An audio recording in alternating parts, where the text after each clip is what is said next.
नमस्कार विद्यार्थियों, मैं डॉक्टर सरोज मीना। जैसा कि अभी तक जो हमारा कारक प्रकरण चल रहा है उसमें अभी तक हमने प्रथमा, द्वितीय और तृतीय विभक्ति के अध्ययन किया था। आज हम चर्चा करेंगे चतुर्थी विभक्ति किस किस अर्थ में प्रयोग की जाती है या किन किन शब्दों के साथ में, किस अर्थ के साथ में चतुर्थी विभक्ति का प्रयोग होता है। सूत्र है संप्रदान कारके चतुर्थी। संप्रदान कारके चतुर्थी, इस सूत्र के अनुसार जो संप्रदान कारक है उसमें चतुर्थी विभक्ति का प्रयोग होता है। लिखा हुआ है चतुर्थी संप्रदाने, दान के अर्थ में जिसको भोक्ता बनाया जाता है या जिसको कुछ दिया जाता है उस शब्द में चतुर्थी विभक्ति का प्रयोग होगा। जैसे उदाहरण है विप्राय गाम ददाति। विप्राय गाम ददाति, ब्राह्मण को गाय देता है। तो यहाँ पर जो विप्र शब्द है उसको ब्राह्मण है, चूंकि उसको गाय दी जाती है तो विप्र की संप्रदान संज्ञा होगी चतुर्थी संप्रदाने सूत्र से, और यहाँ पर विप्र में चतुर्थी विभक्ति का प्रयोग होगा क्योंकि दान के अर्थ में जिसकी संप्रदान संज्ञा होगी उसमें चतुर्थी विभक्ति का प्रयोग किया जाएगा।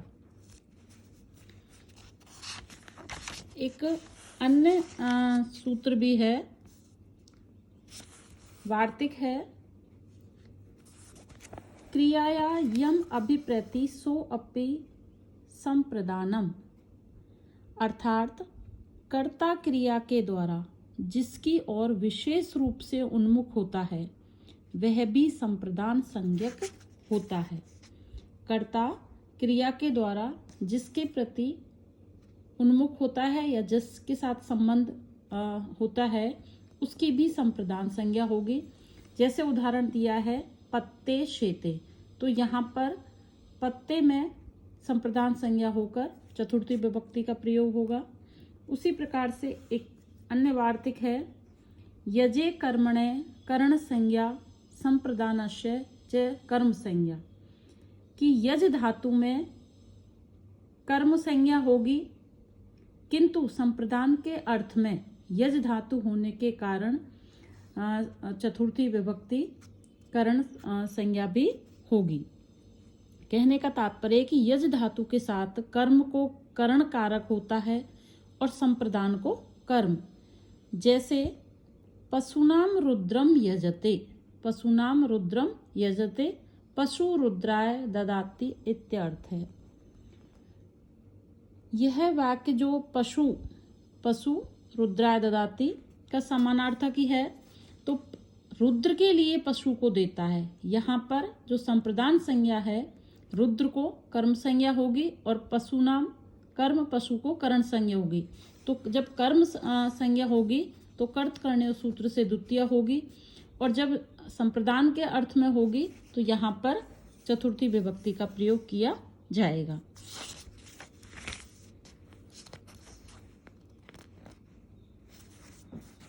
एक अन्य सूत्र है नेक्स्ट, रुच्च अर्थानाम प्रियमाण है, अर्थात रुच्च इस अर्थ की धातुओं के योग में, प्रियमाण जो जिसे प्रसन्न किया जाना हो या जिसे प्रसन्न किया जा रहा हो उसकी संप्रदान संज्ञा होगी। रुचि अर्थ वाली धातुओं के प्रयोग होने पर जिसको प्रसन्न किया जाने वाला हो उसमें उसकी संप्रदान संज्ञा होगी।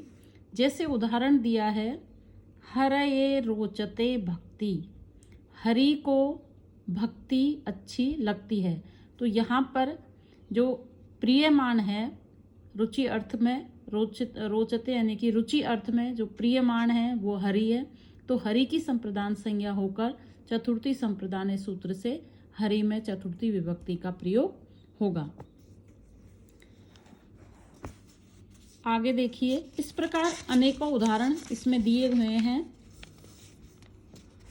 और किन किन अर्थों में हम चतुर्थी विभक्ति का प्रयोग कर सकते हैं। देखिए, श्लाघ हुन्ने स्था शपाम गीप से मान है, अर्थात श्लाघ प्रशंसा करना, हुन छिपाना, स्था रुकना, शप उपालंब देना के योग में जिसका बोध कराया जाए उसमें संप्रदान कारक होता है, और संप्रदान होने पर यहाँ पर चतुर्थी विभक्ति का प्रयोग होगा। उदाहरण है श्लाघ हुन स्था शप, इन धातुओं के प्रयोग होने पर जिसको अपना आशय स्पष्ट करना हो उसकी संप्रदान संज्ञा होगी। जैसे गोपी गोपी स्मरात कृष्णाय श्लाघ्यते, साथ में हुनते तिष्ठते सपते। गोपी कृष्ण को स्मरण करती हैं, प्रशंसा करती हैं, छिपाती हैं, उपालंब देती हैं। इन सभी के योग में कृष्णाय, कृष्ण में चतुर्थी विभक्ति का प्रयोग होगा। अनेकों उदाहरण है। गोपी स्मृता कृष्णात, गोपी कृष्ण को छिपाती हैं। गोपी स्मरात कृष्णाय तिष्ठते, कृष्ण के लिए ठहरती हैं, कृष्ण में चतुर्थी संप्रदान संज्ञक होगा। गोपी स्मृताय कृष्णाय शपते, गोपी कृष्ण को उल्हाना देती हैं, कृष्ण की संप्रदान। इस प्रकार से इन धातुओं के प्रयोग में, यानी कि श्लाघ हुन स्था शप, इन धातुओं के प्रयोग में जिसको प्रसन्न किया जाए या जो अभिष्ट होता है उसकी संप्रदान संज्ञा होकर चतुर्थी विभक्ति का प्रयोग किया जाता है। आगे है धारे रुत्तम अर्ण है। ऋणत धातु के प्रयोग में उत्तमण जो ऋणदाता है उसकी संप्रदान संज्ञा होगी, यानी कि धारी धातु के प्रयोग होने पर। अब जैसे उदाहरण है इसमें भक्ताय धारयति मोक्षम हरि, भक्त के उद्धार के लिए या उद्धार के लिए जो हरि है वो मोक्ष को धारण करता है, या भक्त के लिए हरि मोक्ष को धारण करते हैं। तो भक्ताय, भक्त के लिए, भक्ताय भक्त में भक्त की संप्रदान संज्ञा होकर चतुर्थी विभक्ति होगी, क्योंकि वाक्य में उत्तरमण जो है वो भक्त है और अधर्मण हरि है। तो उत्तरमण धारी धातु के योग में उत्तमण जो ऋणदाता है उसमें संप्रदान संज्ञा होकर चतुर्थी विभक्ति का प्रयोग होगा। नेक्स्ट है स्प्रहे रीप्सितम। स्प्रह धातु के प्रयोग में जो इप्सितम, स्प्रह धातु के प्रयोग में इप्सितम जो अभिष्ट चीज है या अभिष्ट वस्तु है उसकी संप्रदान संज्ञा होगी। स्प्रह धातु के योग में जिसके लिए स्प्रहा की जाए उसकी संप्रदान संज्ञा होगी। जैसे स्प्रहा का मतलब चाहना, उसे पसंद करना। जैसे उदाहरण दिया है पुष्पेभ्य स्पृहयति, फूलों को चाहता है।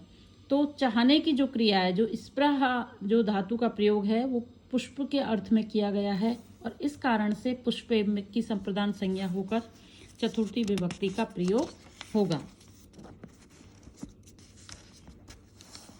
इसी प्रकार नेक्स्ट है क्रुद्ध दुहे ईर्षा असूयाना अर्थानाम यम प्रतिकोपः।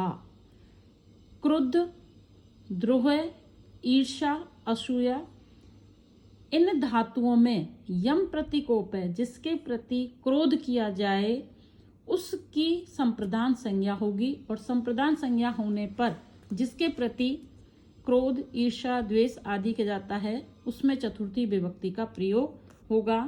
उदाहरण है हरये क्रुध्यति, हरि के प्रति क्रोध करता है। तो क्रोध का जिसके प्रति हो रहा है वो है हरि, तो हरि की संप्रदान संज्ञा होकर यहाँ पर चतुर्थी होगी।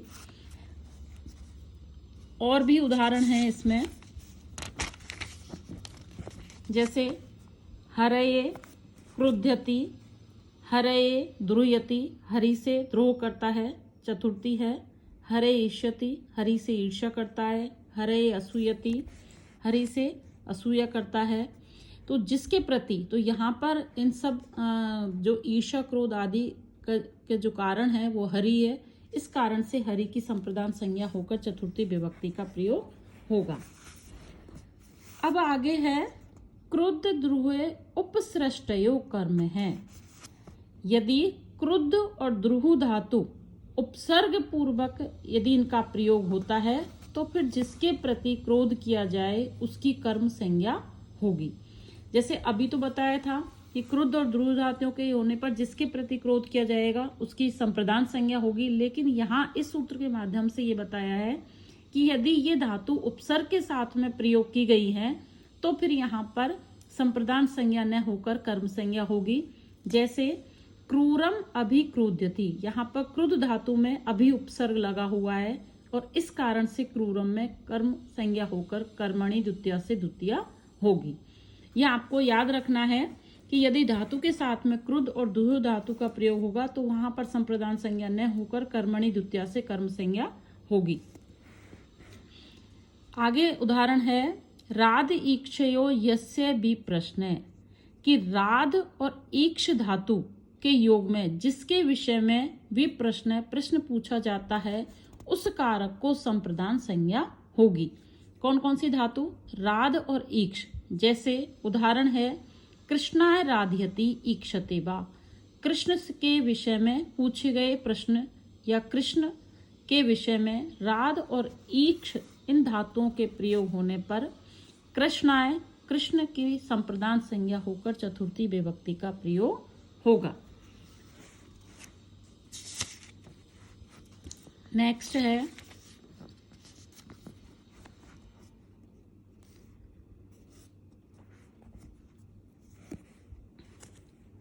प्रत्यांभ्याम श्रुभय पूर्वस्य कर्ता, अर्थात श्रु धातु के पहले जब प्रति और आंग उपसर्ग लगे हों, श्रु धातु से पहले प्रति और आंग उपसर्ग लगे हों और इसका अर्थ प्रतिज्ञा करना हो तो प्रतिज्ञा करने की जो प्रेरणा देने वाला है वह संप्रदान संज्ञक होगा। जैसे उदाहरण है विप्राय गाम प्रति शृणोति आशृणोति, विप्राय गाम प्रति शृणोति आशृणोति, ब्राह्मण को गाय देना स्वीकार करता है तो यहाँ पर जो ब्राह्मण है उसकी संप्रदान संज्ञा होगी और संप्रदान संज्ञा होने पर चतुर्थी विभक्ति का प्रयोग होगा। सूत्र में स्पष्ट कर दिया है कि प्रति अथवा आंग से परे श्रु धातु है तो यहाँ पर विप्राय गाम प्रति शृणोति श्रु धातु है और उससे पहले प्रति उपसर्ग है तो यहाँ पर प्रेरणा पूर्वक कि ब्राह्मण को गाय देना स्वीकार करता है यानी कि प्रतिज्ञा करता है और यहाँ इस कारण से यहाँ पर ब्राह्मण की जो विप्र है उसकी संप्रदान संज्ञा होकर के चतुर्थी विभक्ति का प्रयोग होगा। इस प्रकार से चतुर्थी विभक्ति किन किन अर्थों में प्रयोग की जाती है आज हमने इस विषय में जानकारी प्राप्त की है। और भी अनेक अर्थ हैं जिनके विषय में चतुर्थी विभक्ति का प्रयोग किया जाता है, उसकी जानकारी हम आने वाले वीडियो में करेंगे। उम्मीद है बच्चों कि आपको ये क्लियर हो गया होगा कि चतुर्थी विभक्ति जो संप्रदान है उसके अर्थ में प्रयुक्त की जाती है और जब संप्रदान में नहीं होती है तो किन धातुओं के साथ में उपसर्ग लग के कर्म संज्ञा के योग में कर्मणि द्वितीया से द्वितीया होगी। तो आने वाले वीडियो में हम आगे और किन किन अर्थों में चतुर्थी का प्रयोग होगा इस विषय में जानकारी प्राप्त करेंगे। धन्यवाद।